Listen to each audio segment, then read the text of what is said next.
Hello everyone, नमस्कार। आप सभी का स्वागत है मेरे YouTube channel goal net JRF with Rampuri में। आज दोस्तों मैं लेकर आया हूँ नाट्य शास्त्र में जो वर्णित समान अभिनय है। हम लोग यहाँ पे मेरे यूट्यूब चैनल पे यूजीसी नेट जेआरएफ प्रिपरेशन कर रहे हैं 2023, जिसमें जो तीसरा यूनिट है नाट्य शास्त्र, उसके एकादश संग्रह में हमने अभी अभिनय, प्रवृत्ति, वृत्ति, सिद्धि पर बात, धर्मी के ऊपर बात कर चुके हैं। आज का जो टॉपिक है होने जा रहा है वो मैं पढ़ाने जा रहा हूँ समान अभिनय, जो एकादश संग्रह में वर्णित है। तो जान लेते हैं हम लोग सबसे पहले कि एकादश संग्रह के अंतर्गत जो सामान्य अभिनय आता है उससे किस प्रकार के क्वेश्चन देखने को मिलेगा। तो सबसे पहले आज मैं अपना इंट्रोडक्शन दे देता हूँ। मेरा नाम रामपुरी है। महात्मा गांधी अंतर्राष्ट्रीय हिंदी विश्वविद्यालय वर्धा महाराष्ट्र से मैं पोस्ट ग्रेजुएट हूँ। महात्मा गांधी अंतर्राष्ट्रीय हिंदी विश्वविद्यालय वर्धा से post graduate, performing art, film and theatre. दिसंबर और जो 2021-20 जो मर्ज एग्जाम हुए हैं उसमें मैं दोनों टाइम नेट क्वालिफाइड रहा। Performing art, dance, drama, theatre विषय से। 6265850405 मेरा मोबाइल नंबर है। तो आज का मुख्य बिंदु बस कुछ ही पॉइंट को लेकर आया हूँ। बात हम लोग बिंदुओं के आधार पे करेंगे, जो इधर उधर की बातें नहीं होगी। सीधा यूजीसी नेट के अंतर्गत जो आएगा, आने की संभावना रहेगी, और जो वर्णित है शास्त्र में उसके ऊपर ही मैं बात करूँगा। तो नाट्य शास्त्र में वर्णित जो सामान्य अभिनय है उसमें भरत मुनि के द्वारा इसे अलंकारों के आधार पर 3 भागों में बांटा गया है। तो पहला अलंकार है अंगज, शरीर से संबंधित है, जैसे नाम से ही पता चल रहा है। और ये आपका जैसे कि किसी प्रकार से अगर ये बैठना उठना हो गया, दायां बायां चलकर खड़ा होना, तो एक स्वाभाविक सी बात होती है, और ये समान अभिनय के अंतर्गत, समान अभिनय के अंतर्गत आता है। और ये अलंकार के अंगज अलंकार जो है उसमें वर्णित है, ये प्रकार है समान अभिनय का उसमें। ठीक, फिर है अत्यनज, जो मनयोग से। तो मनयोग से तात्पर्य है कि जो मन मस्तिष्क में हम लोग सोचते विचारते हैं, उसके अंतर्गत भरत मुनि समान अभिनय को स्त्री और पुरुषों में जो गुण व्याप्त हैं उनके अंतर्गत वो उसे बांट देते हैं। स्त्री में शोभा, क्रांति, तो ये चीज़ें गुण हैं उनके जो स्त्री के अंदर पाए जाते हैं। दीप्ति, माधुर्य, धैर्य, प्रलग्न, सुंदरता, ये चीज़ें पाई जाती हैं, वह उनके अंदर होता ही है, प्राकृतिक होती है ये चीज़ें। और सामान्य अभिनय में ये दिखाई देता है स्त्री के पात्र करने पे। ठीक, पुरुष रूप में अगर देखा जाए तो इसमें एक अलग पॉइंट है, तेजस, ललित, गंभीर, माधुर्य, विलास और शोभा। तो ये चीज़ें आप लोग नोट कर लीजिएगा, क्योंकि पॉइंट जो है बनेंगे अगर कभी इस तरह के क्वेश्चन आए तो अत्यनज जो मनोयोग है उसके प्रकारों में स्त्री के अंदर कौन कौन से गुण हैं, पुरुष के क्या गुण हो सकते हैं समान अभिनय प्रकट करने में। तो समान अभिनय एक तरीके से कह सकते हैं जो नेचुरल है, जो चीज़ें हम लोग दैनिक लाइफ में करते आते हैं और जो गुण ही है मनुष्यता का, वही चीज़ें समान अभिनय में हमें देखने को मिलता है।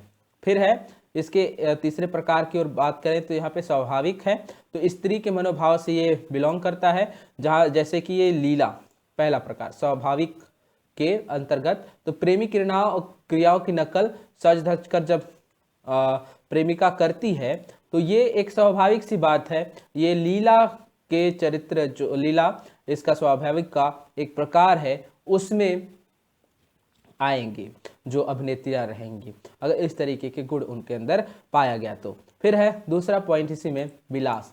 नायिका जब प्रेमी को देखकर इठलाती है तो या रूठने का अभिनय करती है, जो नायिका है तो प्रेमी को देखकर इठलाती है, रूठने का अभिनय करती है, तो विलासिता के विलास के अंतर्गत आएगी। और इसमें तीसरा पॉइंट वर्णित है विच्छति, प्रेमिका के वस्त्र माला अस्त व्यस्त हो जाए तब इस तरीके का विच्छति भाव हमें देखने को मिलता है। तो ये भी एक अभिनय है जो कि वास्तविकता को दर्शाता है और ये नेचुरल है। इसे कोई अभिनय नहीं करना पड़ता कह सकते हैं आप लोग। इसमें सब कुछ जो भी सीन होने वाला रहता है वो यथार्थ के अंतर्गत हमें दिखाई देता है। फिर है विभ्रम, प्रेमी के प्रति शंका, वासना, कभी कभी हर्ष, ये चीजें विभ्रम के अंतर्गत आएंगी, जो इस प्रकार की नायिका में आएंगी। विभ्रम उनका गुण होगा जिसमें इस प्रकार की नायिका देखने को मिलेंगी। फिर है किलंकिचित, जब अधिक प्रसन्नता के कारण प्रेमिका के मुख पर कभी मुस्कान, कभी रुदन, कभी गर्व, कभी हास्य, कभी भय अगर दिखाई दे रहा है तो ये किलंकिचित जो स्वाभाविक नायिका के मनोयोग है उनके अंतर्गत हमें अभिनय का ये पाठ देखने को मिलता है। फिर है मोटायिता, प्रेमी के प्रसंग को सुनकर नायिका का उछलना, इस तरीके का जब अगर उसके अंदर मनोभाव है, मनोयोग है, तो ये मोटायिता के अंतर्गत आएगा। फिर है, ये बहुत ही समान है दोस्तों, इससे बहुत ही कम क्वेश्चन बनने की संभावना रहती है और बस समझने की देरी रहती है कि हमें समान अभिनय तो 3 प्रकारों में बांटा गया है। अलंकारों के आधार पर भरत मुनि बांट दिए हैं, अंगज, अत्यज और स्वाभाविक, और उसके गुणों को दर्शा दिए हैं कि ये स्वाभाविकता है, ये होना ही है। इसके आधार पे हम लोग ये समान अभिनय पढ़ लिए। अगला पॉइंट यहाँ पे है चित्राभिनय। चित्राभिनय में पात्रों द्वारा चंद्रमा, पहाड़ियों, वन, बड़े जीव जंतुओं को, प्रकृति में सबसे बड़े जिसका विधान करना कठिन हो जाता है, उन चीज़ों को अगर हम लोग प्रयोग करते हैं तो ये चित्रा अभिनय के अंतर्गत आता है। जैसे कहते हैं ना, अब इतने बड़े चंद्रमा को उतार तो नहीं सकते, लेकिन हमें उस सीन में चंद्रमा की आवश्यकता है तो वहाँ पे दिखाया जाता है दर्शकों को कि ये देखिए यहाँ पे चंद्रमा है, जहाँ पे उसका हाथ जाएगा उधर वो लोग चंद्रमा को मान लेते हैं, और ये चित्रा अभिनय है। जो अभिनेता है वो बस उंगलियों से बता रहा है कि गोल है ये, और जो दर्शक के मनोयोग हैं उसमें वो चित्र बनने लगता है, मन में वो चित्र बनने लगता है, तो ये चित्र अभिनय के अंतर्गत आता है। अभिनेता ये चीज़ें प्रस्तुत करते हैं। बहुत ही शॉर्ट है ये और समझने के लिए बहुत ही उपयुक्त है। क्या है, किस तरीके से चित्राभिनय होता है, तो ये इसके कुछ मूल बिंदु थे जिसे मैं लेकर आया। फिर है यहाँ पे अत्योद, तो जो भी पढ़ रहे हैं वो एकादश संग्रह के अंतर्गत आता है। नाट्य शास्त्र के जो एकादश संग्रह है और जो यूनिट 3 है UGC net performing art dance drama theatre का, उसमें तो 4 प्रकार के होते हैं अत्योद। अत्योद से तात्पर्य है ये वाद्य यंत्र जितने हैं उसे अत्योद के रूप में नाट्य शास्त्र में वर्णित किया गया है, और ये 4 प्रकार के होते हैं। तत् दिख ही रहा होगा क्या है, तत् मतलब तार से बना हुआ, यहाँ पे मैं लिख भी दिया हूँ, तत् तार से बजने वाले यंत्र जिसमें तार का प्रयोग किया जाता है। तो यहाँ पे बहुत सारे यंत्र हैं, ये देखिए वीणा है, एक तारा है, और भी बहुत प्रकार के गिटार जिसमें हम लोग तार की संरचना से ध्वनि उत्पन्न करते हैं, तब ये तत् अत्योद जो वाद्य यंत्र है उसमें आएगा। फिर है यहाँ पे तत् के बाद हम लोग देखते हैं अवनद, तो ये अवनद के रूप हैं। यहाँ पे देख रहे हैं ढोलक, ड्रम, यहाँ पे जो डमरू है, फिर यहाँ पे बड़ा सा ढोलक है, तो ये सब किसके अंतर्गत आ रहे हैं, अवनद। तो अवनद क्या होता है ये भी देख लेते हैं। तो अवनद क्या हुआ, लकड़ी, मिट्टी, खाल से बने हुए मृदंग, तबला, ढोलक, पखवाज इत्यादि को हम लोग अवनद रूप में जानते हैं। ठीक, बहुत ही आसान है, लेकिन इससे भी क्वेश्चन बन के देखने को मिलता है। तो फिर है घन। घन क्या है, धातु से बने, ये देख रहे होंगे मंजीरा, घंटी, ये सारी चीजें, तो ये किससे बने हुए हैं, धातु से बने हुए हैं। तो ये धातु से बना हुआ जो वाद्यंत्र हम लोग प्रयोग करते हैं वो किसके अंतर्गत आता है, घन वाद्यंत्र के अंतर्गत आएगा। ठीक, जैसे मंजीरा, झांझ, ये चीजें आएंगी। फिर है सुशीर वाद्यंत्र। तो सुशीर वाद्यंत्र में हम लोग हवा से फूंक के बजाते हैं जिसको, तो वो सुशीर वाद्यंत्र के अंतर्गत आएगा। जैसे शंख हो गया, बीन हो गया, बांसुरी हो गया, मावतारगन इत्यादि चीजों का वर्णन नाट्य शास्त्र में हमें देखने को मिलता है। तो ये नाट्य शास्त्र के अंतर्गत जो चित्र है वो मैं लेके आया हूँ। अगर आप स्क्रीनशॉट लेना चाहते हैं तो ले लीजिए, रख लीजिए और नोट कर लीजिए, आपको जरूर सहयोग करेगा ये सारी चीजें, ये उम्मीद करता हूँ मैं।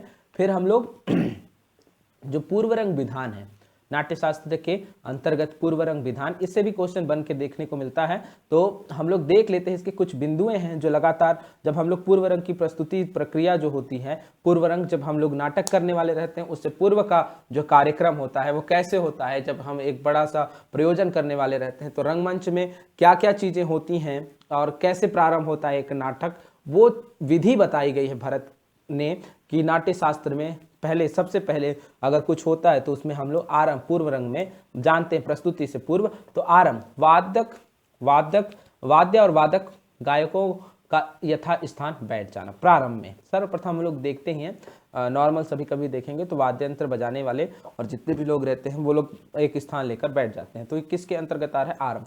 ये श्रेणियाँ, ये क्रम जो है वो भी पूछा जाता है दोस्तों, तो आप लोग क्रम वाइज देख लीजिएगा। ये मैं नोट कर दिया जो आपके लिए बहुत ही उपयोगी होगा। उम्मीद करता हूँ अगर पसंद आए तो लाइक शेयर सब्सक्राइब कर लीजिएगा, कमेंट भी करिए कि ये गलतियाँ हैं आप इसे सुधारें, तो मैं उस पर काम करूँगा। ठीक, यहाँ पे वक्त्र पाणी, प्रत्येक वादक हाथ चलाने के लिए जितना स्थान चाहिए उसे सुनियोजित कर लेते हैं। तो ये वक्त प्राणी के अंतर्गत आता है, जो कि दूसरा प्रकार है पूर्व रंग का। ठीक, तीसरा प्रकार है संघोटना। ठीक, संघोटना क्या है? वाद्य वादक अर्थात वीणा आदि बजाने वाले को अपने वादक के तारों पर हाथ चलाने, उन्हें चेक करने लगते हैं कि सब कुछ सही है, बज रहा है सब कुछ, माइक हम लोग देखते हैं एक प्रस्तुति के पूर्व ये चीज़ें होती ही हैं। तो ये संघोटना के अंतर्गत आएगा। सबसे पहले हम लोग जितने भी वाद्य यंत्र हैं वो सबको चेक करते हैं, तो ये संघोटना नाम है इसका। ठीक, आप लोग नामों को याद रख लीजिएगा और सीरियल वाइज जो चीज़ें आ रही हैं उसे नोट कर लीजिएगा। फिर है परिघटना। क्या होता है? मृदंग वाद्य खाल पर आटा लगाकर दोनों की पूड़ियों पर हाथ की घुटाई करके अपने वाद्य यंत्र की परीक्षण कर ले, तो ये परिघटना के अंतर्गत आएगा। और जिसमें हम लोग मतलब एक तरीके से कह सकते हैं तैयार हैं प्रस्तुति करने के लिए। तो जो प्रस्तुति करने के लिए हम लोग तैयार होते हैं या तैयार जो लोग वाद्य यंत्र बजाने वाले रहते हैं, जो प्रस्तुति करने वाले लोग रहते हैं, वो सब तैयार है एक तरीके से। ये संदेश है और इसका पूर्वरंग विधान हम लोग पढ़ रहे हैं। प्रस्तुति क्रम के अंतर्गत कुछ और बिंदुएं हैं जो कि यूजीसी नेट के क्वेश्चन पेपर में हर बार देखने को हमें मिल रहा है। तो सबसे पहले क्या होता है? प्रत्याहार, फिर है अवतरण, फिर है आरंभ जो अभी हमने बात किया, फिर है आश्रावण, वक्त्रपाणी, परिघटना। ये नाम ही बस आते हैं दोस्तों, तो आप नाम भी लिख लेंगे, बहुत उपयोगी होगा आपके लिए। फिर है संघोटना, मार्गसारिता, विघटय, गीत, आश्रित, उत्थापन, परिवर्तन, नांदी पाठ इसके बाद होता है। फिर शुष्काव कृष्ण होगा, फिर रंग द्वार पूजन, ये सारी चीजें चारी विधान, मुष्ठाचारी, त्रिगत, फिर है प्रवचना, प्रस्तावना। तो ये चीजें अधिकतर पॉइंट में पढ़ा चुका हूँ। आप लोग अगर ये चीजें नहीं जान पाए हैं तो ये प्रवचना क्या होता है, त्रिगत क्या है, चार्य क्या है, और हस्तमुद्राएं जो होती हैं, वो सारी चीज़ें मैं YouTube के अपने चैनल पर डाला हूँ। आप लोग जाएं वहाँ पे देखें और उसको अच्छे से याद करें। फिर मंच प्रवेश पर पूर्वरंग जब विधान होता है तो किस प्रकार होता है? तो पहले सर्वप्रथम वादक और वाद्य यंत्रों को लेकर आते हैं, फिर गायक गायिका जो होते हैं वो आते हैं, फिर सूत्रधार का प्रवेश हमें देखने को रंगमंच में मिलता है, फिर नांदी पाठ होता है, आर्य आएंगे, पासी पार्श्वक होता है, विदूषक आएंगे, नर्तकियां आएंगी, फिर आचार्य आते हैं और यहाँ पे भरत वाक्यों का हम लोग प्रस्तावना के बाद नाटक जब खत्म हो जाता है तो भरत वाक्य प्रस्तुत होता है। ठीक, आप लोगों को ये वीडियो बहुत ही उपयोगी रहा होगा, उम्मीद करता हूँ। ये अगर आपको पसंद आए तो लाइक शेयर सब्सक्राइब कर दीजिएगा, दोस्तों तक पहुँचाइए। Performing art, dance, drama, theatre की जो लोग यूजीसी नेट JRF हासिल करना चाहते हैं उनको बहुत बहुत धन्यवाद, थैंक यू। मिलते हैं अगले वीडियो में बहुत जल्द ही। दोस्तों मैं दूसरा वीडियो इसलिए नहीं अपलोड कर पाया था जल्दी क्योंकि मेरा तबीयत खराब हो गया, इन कारणों से मैं वीडियो लेट से अपलोड कर रहा हूँ, उसके लिए क्षमा चाहूँगा। मैं जितना कहा हूँ एग्जाम से पहले 5-6 यूनिट तक आपको नोट्स और जो चीज़ें पढ़ा रहा हूँ मैं वो यूट्यूब पर सीधा देखने को मिल जाएगा। तो आप लोग लगे रहिए और अच्छे से तैयारी करिए। 22 तारीख को सिटी अनाउंसमेंट तो हो ही चुका है, आप लोग अपना अपना सिटी देख ही लिए होंगे, जो लोग नहीं देखे होंगे लोग जाएं वेबसाइट पे और देख ले कहाँ अलॉट हुआ है सिटी और उसके हिसाब से तैयारी करके जाएं। बहुत बहुत धन्यवाद वीडियो देखने के लिए। चलिए मिलते हैं अगले वीडियो पे। Thank you.